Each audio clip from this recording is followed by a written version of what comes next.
Assalamualaikum warahmatullahi wabarakatuh.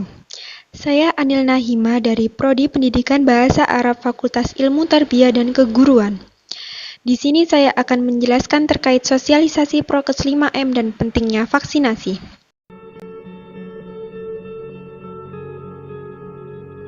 Pandemi COVID-19 belum berakhir. Penularan virus corona terus menghantui.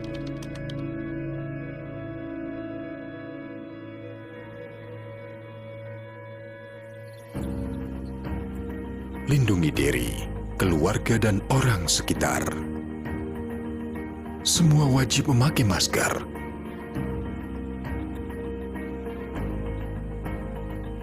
Menjaga jarak.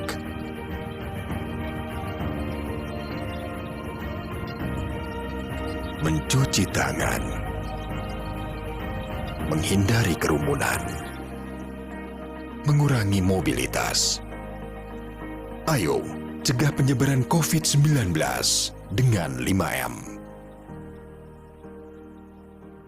Pandemi COVID-19 di Indonesia belum juga reda. Pertambahan kasus terpaparnya COVID-19 semakin naik tiap harinya. Terjadinya gelombang kedua infeksi virus COVID-19 di Cina dan India menjadi pembelajaran untuk negara kita dalam memperketat protokol kesehatan 5M. Upaya untuk mengalahkan penyebaran dan penularan COVID-19 di dunia tidak mudah, namun beragam upaya telah dilakukan para ahli dan penduduk global demi mengakhiri ancaman virus corona yang terus menyerang bertubi-tubi. Beberapa negara termasuk Indonesia, pemerintah membuat pedoman dan protokol kesehatan untuk menghadapi COVID-19 dan konsisten menjaga kesehatan imun dan iman. Gerakan 3M, memakai masker, menjaga jarak, dan mencuci tangan sesering mungkin, yang diperkenalkan bulan September 2020, kemudian menjadi 5M di bulan Februari 2021. 2M yang ditambahkan yaitu menghindari kerumunan dan membatasi mobilitas. Digencarkan dalam upaya memutus rantai penularan COVID-19. Pembentukan Satgas Jogotongo di tingkat RW dan Satgas COVID-19 di tingkat kelurahan, kecamatan, dan kota dalam upaya pemantauan protokol kesehatan di masyarakat serta keterlibatan lintas sektor dalam penegakan protokol kesehatan di lingkup kerjanya masing-masing merupakan upaya nyata memutus rantai penularan penyakit. Protokol kesehatan 5M terdiri dari: yang pertama, mencuci tangan. Rutin mencuci tangan hingga bersih adalah salah satu protokol kesehatan yang cukup efektif untuk mencegah penularan COVID-19. Untuk hasil yang maksimal, cucilah tangan setidaknya selama 20 detik beberapa kali sehari, terutama saat sebelum memasak atau makan, setelah menggunakan kamar mandi, setelah menutup hidung saat batuk atau bersin. Untuk membunuh virus dan kuman-kuman lainnya, gunakan sabun dan air atau pembersih tangan dengan alkohol setidaknya dengan kadar 60%. Yang kedua, memakai masker. Pada awal pandemi COVID-19 tahun lalu, Organisasi Kesehatan Dunia (WHO) mengatakan bahwa penggunaan masker hanya direkomendasikan untuk orang sakit, bukannya orang sehat. Namun, virus corona jenis SARS-CoV-2 benar-benar baru, sehingga protokol kesehatan bisa berubah-ubah seiring bergulirnya waktu. Beberapa waktu selang kebijakan WHO di atas, WHO akhirnya mengeluarkan imbauan agar semua orang, baik yang sehat atau sakit, agar selalu menggunakan masker saat beraktivitas di luar rumah. Protokol kesehatan virus corona terkait masker pun semakin digalakkan di beberapa negara. Di Amerika Serikat, Centers for Disease Control and Prevention (CDC) memperbarui pedoman terkait penggunaan masker. CDC mengimbau masyarakat AS untuk harus memakai masker meski berada di dalam rumah pada kondisi tertentu. Menurut CDC, penggunaan masker di dalam rumah perlu dilakukan ketika terdapat anggota keluarga yang terinfeksi COVID-19, terdapat anggota keluarga yang berpotensi terkena COVID-19 karena aktivitas di luar rumah, merasa terjangkit atau mengalami gejala COVID-19, ruangan sempit, dan tidak bisa menjaga jarak minimal 2 meter. Yang ketiga, yakni menjaga jarak. Protokol kesehatan lainnya yang perlu dipatuhi adalah menjaga jarak.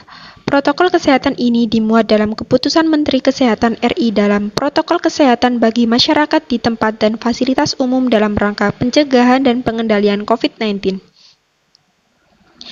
Di sana disebutkan menjaga jarak minimal 1 meter dengan orang lain untuk menghindari terkena droplet dari orang yang berbicara, batuk, atau bersin, serta menghindari kerumunan, keramaian, dan berdesakan. Bila tidak memungkinkan melakukan jaga jarak, maka dapat dilakukan berbagai rekayasa administrasi dan teknis lainnya. Rekayasa administrasi dapat berupa pembatasan jumlah orang, pengaturan jadwal, dan sebagainya. Sedangkan rekayasa teknis antara lain dapat berupa pembuatan partisi, pengaturan jalur masuk dan keluar, dan lain sebagainya. Yang nomor 4, menjauhi kerumunan. Selain 3 hal tersebut, menjauhi kerumunan merupakan protokol kesehatan yang juga harus dilakukan. Menurut Kementerian Kesehatan RI, Kemenkes, masyarakat diminta untuk menjauhi kerumunan saat berada di luar rumah.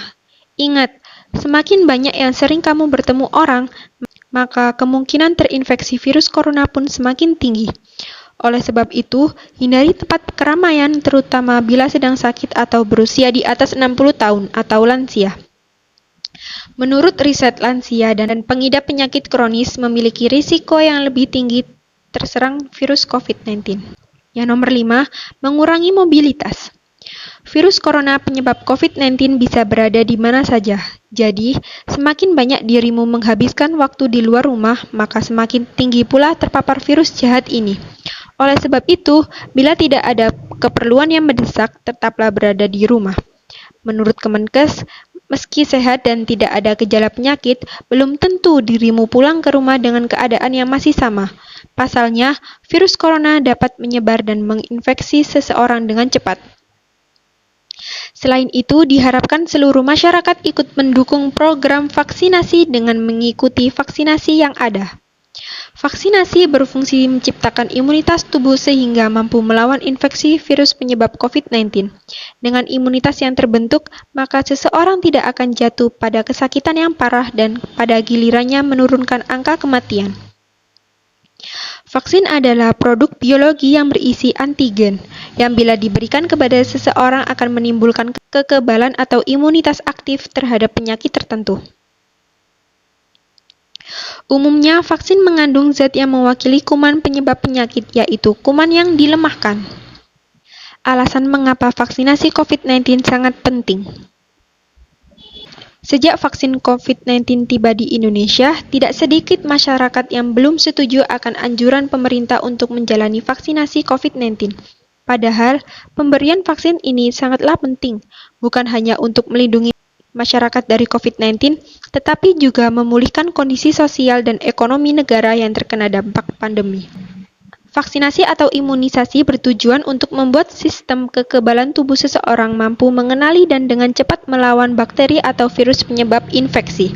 Tujuan yang ingin dicapai dengan pemberian vaksin COVID-19 adalah menurunnya angka kesakitan dan angka kematian akibat virus ini. Meskipun tidak 100% bisa melindungi seseorang dari virus corona, vaksin ini dapat memperkecil kemungkinan terjadinya gejala yang berat dan komplikasi akibat COVID-19. Selain itu, vaksinasi COVID-19 bertujuan untuk mendorong terbentuknya herd immunity atau kekebalan kelompok. Hal ini penting karena ada sebagian orang yang tidak bisa divaksin karena alasan tertentu. Orang yang tidak dianjurkan untuk menerima vaksin atau tidak menjadi prioritas untuk vaksin COVID-19 antara lain anak-anak atau remaja berusia di bawah 18 tahun dan orang yang menderita penyakit tertentu, misalnya diabetes atau hipertensi yang tidak terkontrol. Jadi, dengan mendapatkan vaksin COVID-19, Anda tidak hanya melindungi diri sendiri, tapi juga orang-orang di sekitar Anda yang belum memiliki kekebalan terhadap virus corona. Oleh karena itu, meskipun telah mendapatkan vaksinasi COVID-19, protokol kesehatan 5M harus tetap dijalankan untuk mencegah tertular kembali atau menulari orang lain. Sekian dari saya, semoga bermanfaat. Wassalamualaikum warahmatullahi wabarakatuh.